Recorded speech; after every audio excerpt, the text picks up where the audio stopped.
Hey tax buddies, I am C Shivali Dev Pujari और जैसे कि आपको पता है कि इस चैनल पे आपको इनकम टैक्स का बहुत सारा ज्ञान मिलता रहता है। इस वीडियो का जो पार्ट 1 था उसमें मैंने आपको अपनी दोस्त से मिलाया था जिसका अच्छा खासा सैलरी पैकेज लगा था, पर उसको अपनी सैलरी की बहुत चिंता थी।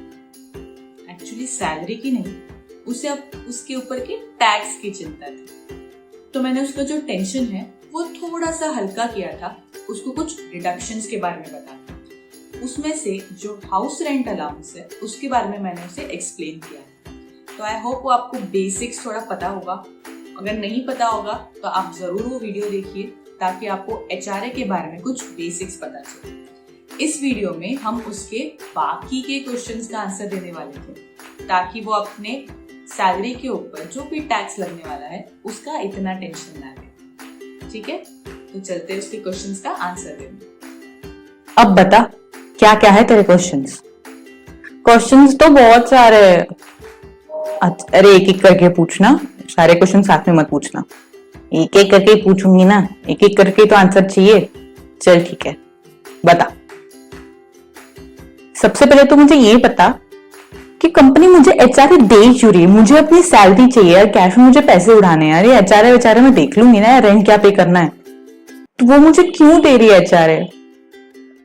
बुद्धू, वो HRA के नाम पे तुझे तेरी सैलरी ही दे रही है और उसका तुझे बेनिफिट मिल रहा है ना टैक्स में, उससे तेरा टैक्स कम हो रहा है।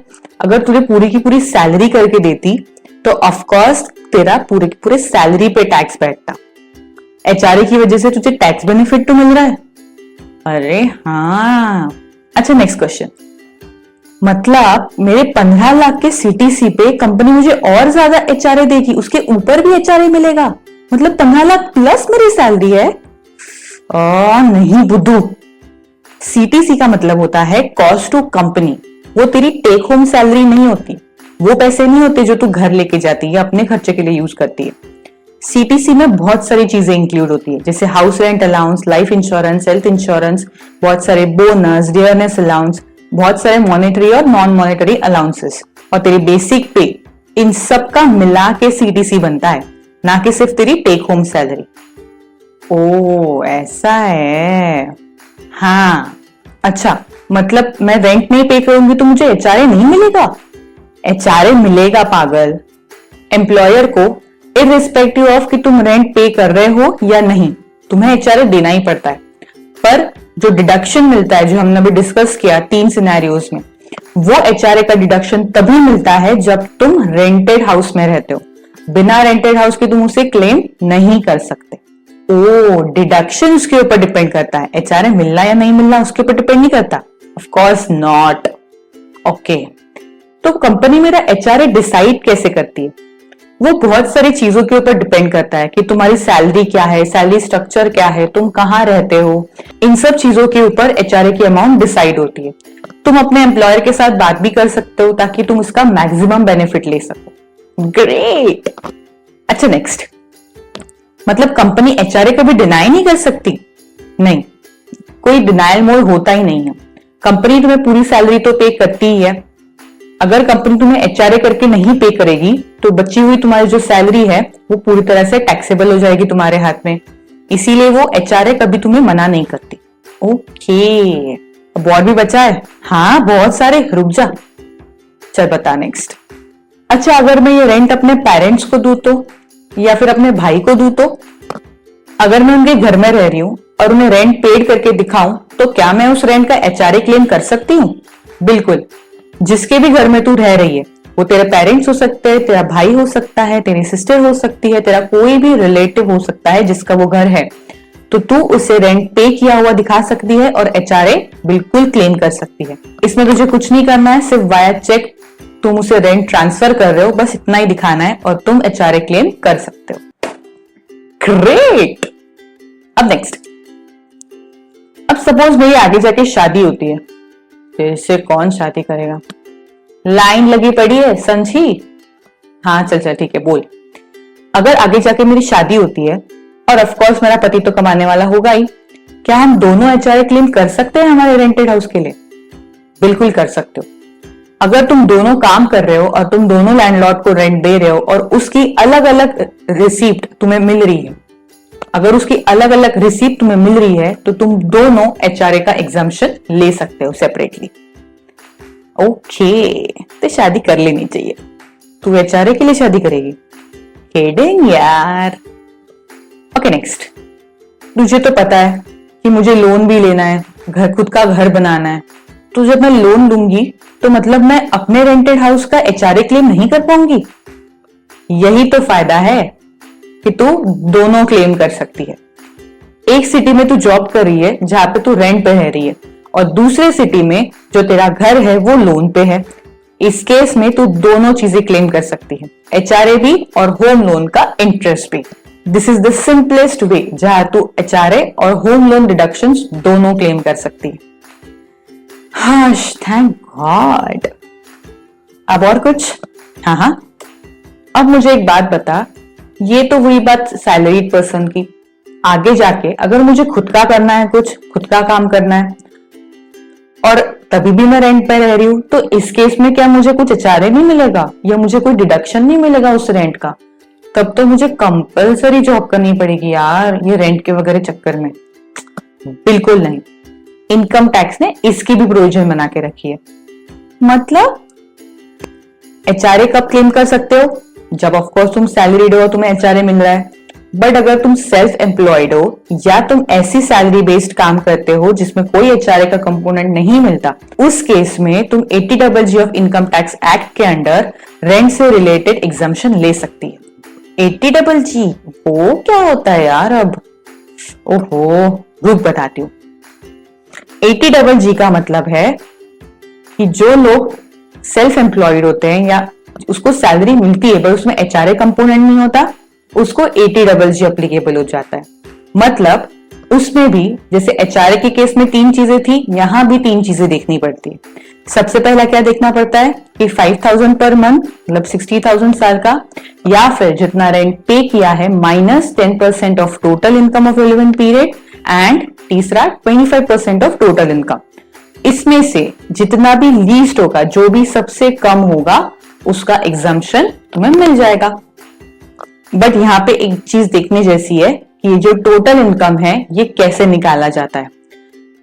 तुम्हारा जो टोटल इनकम निकलेगा उसमें long term capital gain, short term capital gain under section 111A, income under section 115A और 115D, deduction under section 80C to 80U, and इस सेक्शन के अंदर जो भी डिडक्शन मिलेगा, दैट इज 80GG के अंदर जो भी डिडक्शन मिलेगा वो, इन सब को एक्सक्लूड करके जो तुम्हारा टोटल इनकम है वो यहाँ पे अप्लीकेबल होगा। मतलब उसका 10% या उसका 25% यहाँ कंसिडर किया जाएगा। ठीक है, ये बात हुई किसकी? जो नॉन एम्प्लॉयड है या जिसको एचआरए का कंपोनेंट नहीं मिलता।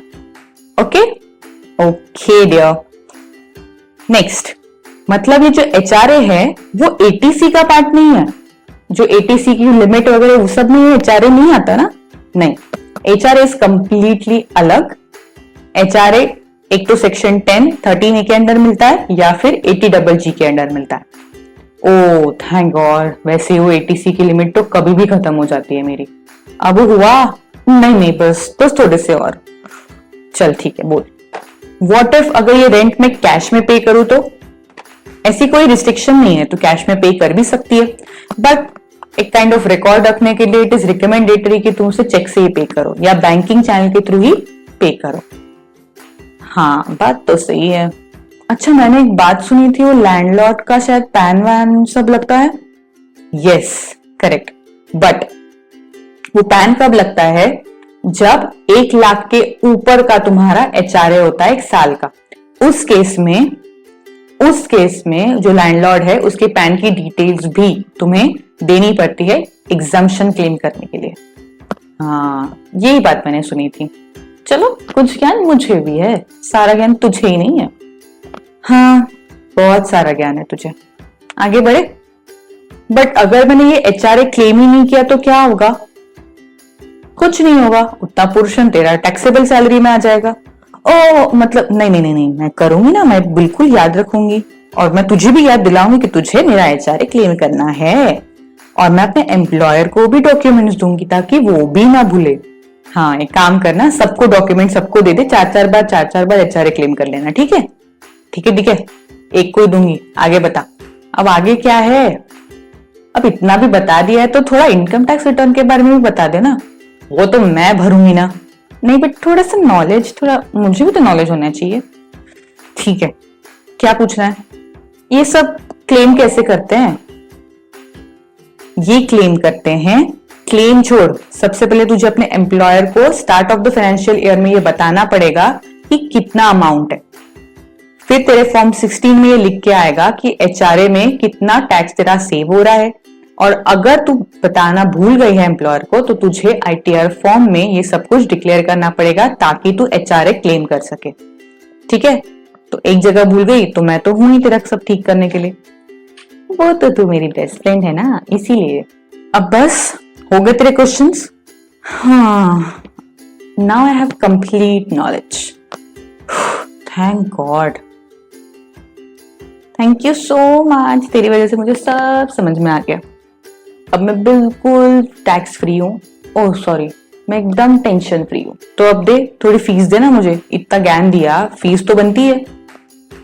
देखो भाई, आजकल के लोग अपने दोस्तों से फीस मांगते, वो भी बेस्ट फ्रेंड से।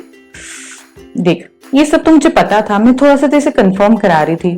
तो फीस किस बात की यार, दोस्त है, चल पार्टी वार्टी करते हैं, फीस क्या होती है? अच्छा बेटा, इतना सारा ज्ञान ले लिया, अभी फीस नहीं देगी? एक काम करती हूँ, मैं आती हूँ ना, फिर तेरे बात करती हूँ। ओके चल बाय। बस फीस का नाम लिया कि भाग रही है। बाय। ये दुनिया, ये महफिल मेरे काम की नहीं, मेरे काम की नहीं। इतनी अच्छी एडवाइस, कुछ तो फीस देके जाती, ऐसी भाग। चलो उसको छोड़ो, आप बताओ, आपको कुछ समझ में आया या नहीं? एचआरए के क्वेश्चंस क्लियर हुए या और भी क्वेश्चंस हैं? अगर आपको समझ में आए होंगे तो आपको तो पता ही है ना क्या करना है। ऑफ कोर्स कमेंट्स करने हैं, लाइक करना है। ठीक है, लाइक करते हो तो मुझे समझ में आता है ना कि आपको समझ में आया, आपको नहीं समझ में आया। सब्सक्राइब करते हो तो पता चलता है आपको समझ में आया, अच्छा लगा मेरा पढ़ाने का तरीका, है ना? तो इतना काम कर दो। और दूसरी बात, जिसको भी इस ज्ञान की जरूरत है उस तक आपको ये वीडियो पहुंचाना है, ये आपका काम है ना? तो आप अपना काम अच्छे से करिए, मैं भी अपना काम अच्छे से करती हूँ। आपके लिए और एक वीडियो लेके आना, ये तो मेरा काम है। ठीक है, तो मिलते हैं अगले वीडियो में, तब तक बाय बाय।